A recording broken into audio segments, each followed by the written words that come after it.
Hello students, আজি তোমালোকলৈ লৈ আহিছো দশম শ্ৰেণীৰ অসমীয়া পাঠ্যপুথিৰ বহু প্ৰত্যাশিত পাঠ উদ্যোগী হও আহাৰ পাঠ ভিত্তিক প্ৰশ্নোত্তৰৰ লগতে পাঠৰ ভিতৰৰ কিছু সম্ভাৱ্য প্ৰশ্নোত্তৰ। আমি তোমালোকক উন্নত মানদণ্ডৰ উত্তৰসমূহ যোগান ধৰিবলৈ চেষ্টা কৰি আহিছো আৰু উত্তৰবোৰ পঢ়িলে তোমালোকে সেইবোৰ গম পাবা। সেই আপডেটবোৰ পাই থাকিবলৈ চেনেলটো সাবস্ক্ৰাইব কৰিবা আৰু লগৰবোৰৰ সৈতেও ভিডিঅটো শ্বেয়াৰ কৰিবা। তেন্তে বলা আমি আজি আমাৰ প্ৰশ্নোত্তৰ শিতানলৈ আগবাঢ়ো। পাঠ ভিত্তিক প্ৰশ্নোত্তৰ ভাব বিষয়ক। 1 নম্বৰ অতি চমু উত্তৰ লিখা ক দশম শ্ৰেণীৰ শ্ৰেণীকোঠাত সোমোৱা শ্ৰেণী শিক্ষকগৰাকীৰ নাম কি? উত্তৰ দশম শ্ৰেণীৰ শ্ৰেণীকোঠাত সোমোৱা শ্ৰেণী শিক্ষকগৰাকীৰ নাম আছিল প্ৰকাশ গোস্বামী। খ শ্ৰেণী শিক্ষকগৰাকীয়ে আলোচনা কৰিবলৈ লোৱা নতুন বিষয়টো কি আছিল? উত্তৰ শ্ৰেণী শিক্ষকগৰাকীয়ে আলোচনা কৰিবলৈ লোৱা নতুন বিষয়টো আছিল কেনেকৈনো এজন ব্যক্তিয়ে নিজকে এজন উদ্যোগী ব্যক্তি হিচাপে গঢ়ি তুলিব পাৰে। গ এজন উদ্যোগী আৰু কৰ্মহীন নিবনুৱাৰ মাজত থকা ক্ষুদ্ৰ ব্যৱধানটো কি? এজন উদ্যোগী আৰু কৰ্মহীন নিবনুৱাৰ মাজত থকা ক্ষুদ্ৰ ব্যৱধানটো হৈছে এলাহ। ঘ এজন সফল উদ্যোগী হবলৈ কি কি গুণৰ প্ৰয়োজন? উত্তৰ এজন সফল উদ্যোগী হবলৈ ধৈৰ্য, একাগ্ৰতা, নিয়মানুৱৰ্তিতা, সময়ানুৱৰ্তিতা, আত্মবিশ্বাস আৰু হাৰ নমনা মনোবৃত্তিৰ দৰে গুণৰ প্ৰয়োজন। ঙ কোকা-কোলা কোম্পানীৰ বিজ্ঞাপনটোত কোৱা কথাটো কি?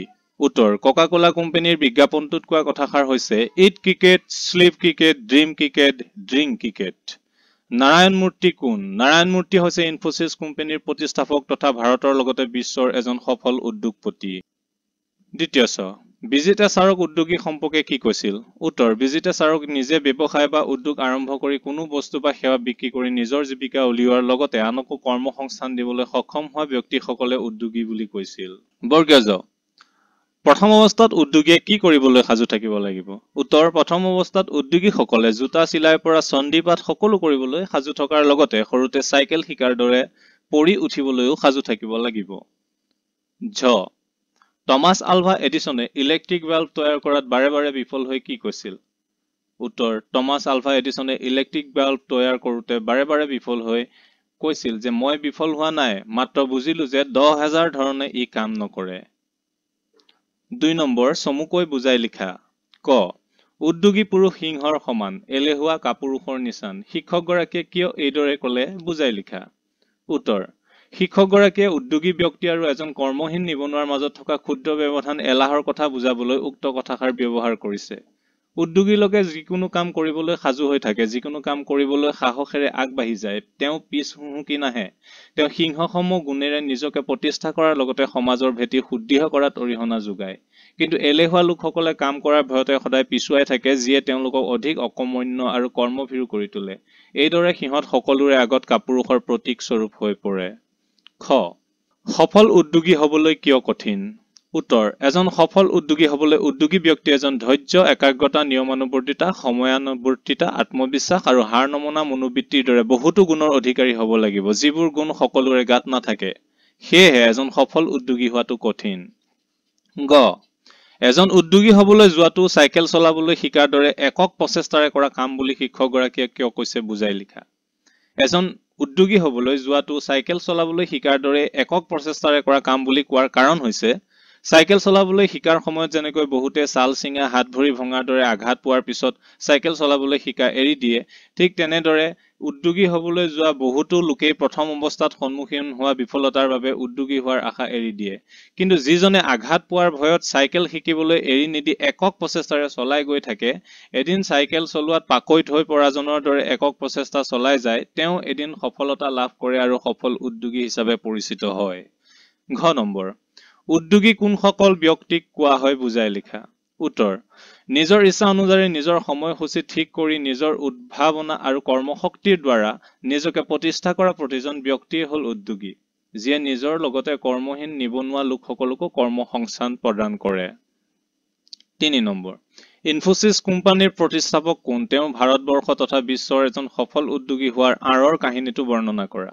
ইনফোচিছ কোম্পানীৰ প্ৰতিষ্ঠাপক হৈছে নাৰায়ণ মূৰ্তি। নাৰায়ণ মূৰ্তি কৰ্ণাটকৰ এটা নিম্ন মধ্যবিত্ত পৰিয়ালত জন্ম হৈছিল। তেওঁ সৰুৰে পৰা এজন উদ্যোগী হোৱাৰ সপোন দেখিছিল। সেয়েহে তেওঁ অভিযান্ত্ৰিক শিক্ষা লাভ কৰি প্ৰথম অৱস্থাত চাকৰিত যোগদান কৰিছিল যদিও সেই চাকৰি এৰি আহি ছফ্টৰনিক্স নামৰ এটা কোম্পানীৰ প্ৰতিষ্ঠা কৰিছিল। কিন্তু প্ৰতিষ্ঠাৰ 2 বছৰ নহওঁতেই কোম্পানীটো দেউলিয়া হৈ পৰাত তেওঁ পুনৰ চাকৰিত যোগদান কৰিছিল।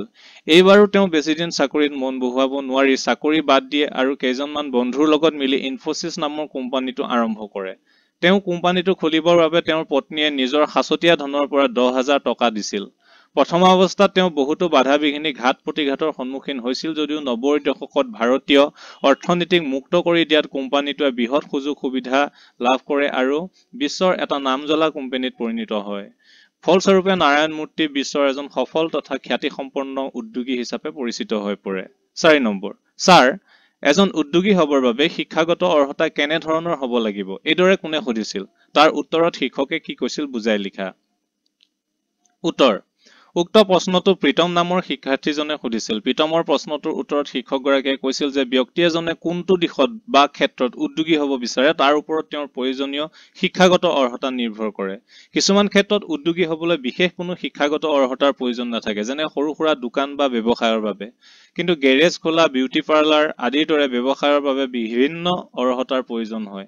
কেৱল আনৰ ওপৰত নিৰ্ভৰ কৰিলে এনেবোৰ ব্যৱসায়ত সফলতা লাভ কৰিব পৰা নাযায়।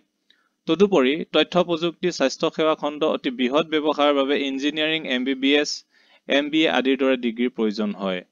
5 নম্বৰ, এজন উদ্যোগী হোৱা যিমান সহজ, সফল হোৱাটো কিন্তু সিমান সহজ নহয়। কথাষাৰ পাঠটোৰ আধাৰত বুজাই লিখা।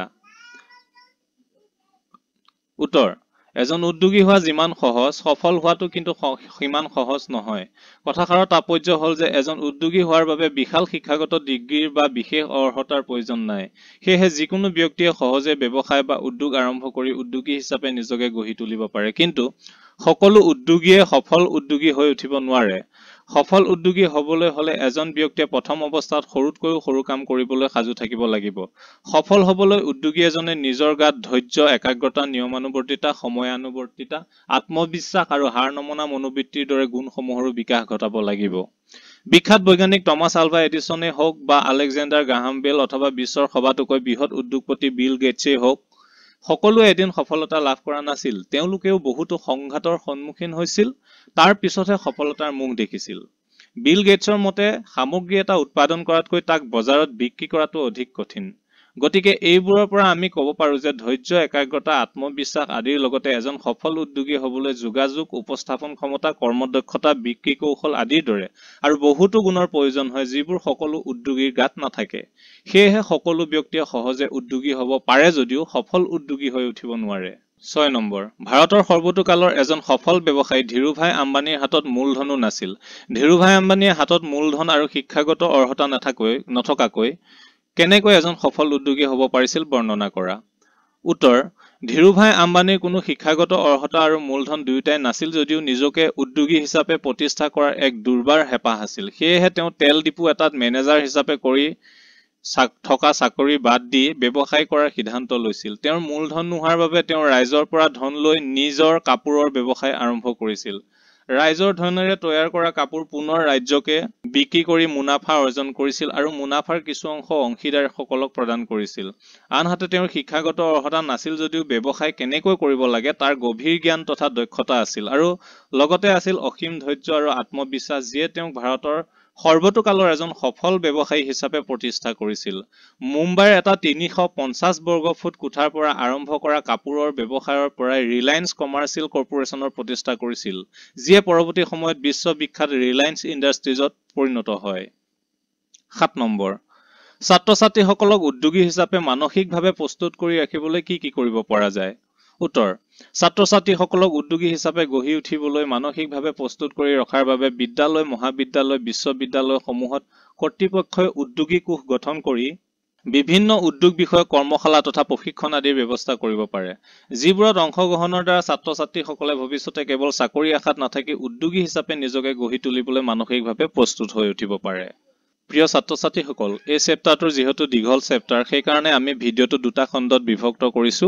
তোমালোকে চিন্তা কৰিব নালাগে, দ্বিতীয় খণ্ডটো তোমালোকে এই ভিডিঅ'টোৰ ডেছক্ৰিপশ্যন অথবা এণ্ড স্ক্ৰীনত পাই যাব। এণ্ড স্ক্ৰীন হৈছে যে ভিডিঅ'টো শেষ হোৱাৰ সময়ত যি স্ক্ৰীনত ভিডিঅ' ওলাই, সেই ভিডিঅ'তে তোমালোকে ইয়াৰ দ্বিতীয় পাৰ্টটো পাই যাবা আৰু সেই দ্বিতীয় পাৰ্টটোত ক্লিক কৰি তোমালোকে ভিডিঅ'টো চাবা। এইটো ভিডিঅ' ইমানতে সামৰিছো। ধন্যবাদ।